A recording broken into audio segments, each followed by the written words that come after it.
এখন এই বাধা যেগুলো সৃষ্টি হচ্ছে সেগুলো দেখবার দায়িত্ব স্বরাষ্ট্র মন্ত্রণালয়, আমি নিশ্চিত তারা সেগুলো দেখবে। এই নির্বাচনটা স্রেফ আরেকটা নির্বাচন না, এটার একটা বিশেষ ভূমিকা আছে।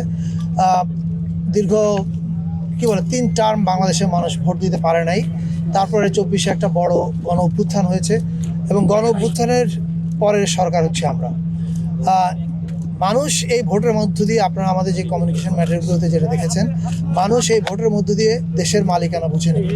এই দেশের মালিকানা বাংলাদেশের মানুষের হাতে ছিল না, এটা আপনারা সবাই জানেন। একটা হচ্ছে সংসদ নির্বাচনে ভোট দিয়ে সে দেশের মালিকানা বুঝে নেবে, আরেকটা হচ্ছে গণভোট, যেটা আমাদের কাছে আমরা মনে করি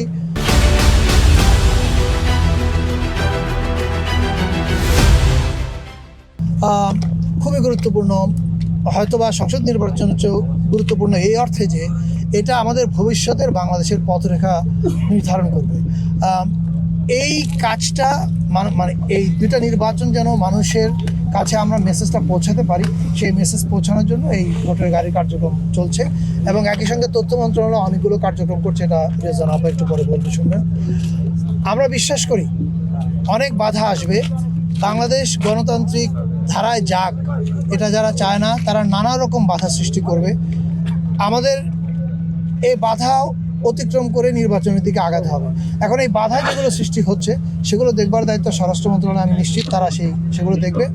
আমাদের দায়িত্ব হচ্ছে এই নির্বাচনে মানুষকে অ্যাওয়্যার করা, এই নির্বাচনে স্টেক কি তাদের সামনে এটা তাদেরকে বলা এবং তাদেরকে উদ্বুদ্ধ করা, তাদের দেশের মালিকানা তারা যেন সবাই বুঝে নেয়। আমরা সে কাজটাই করছি।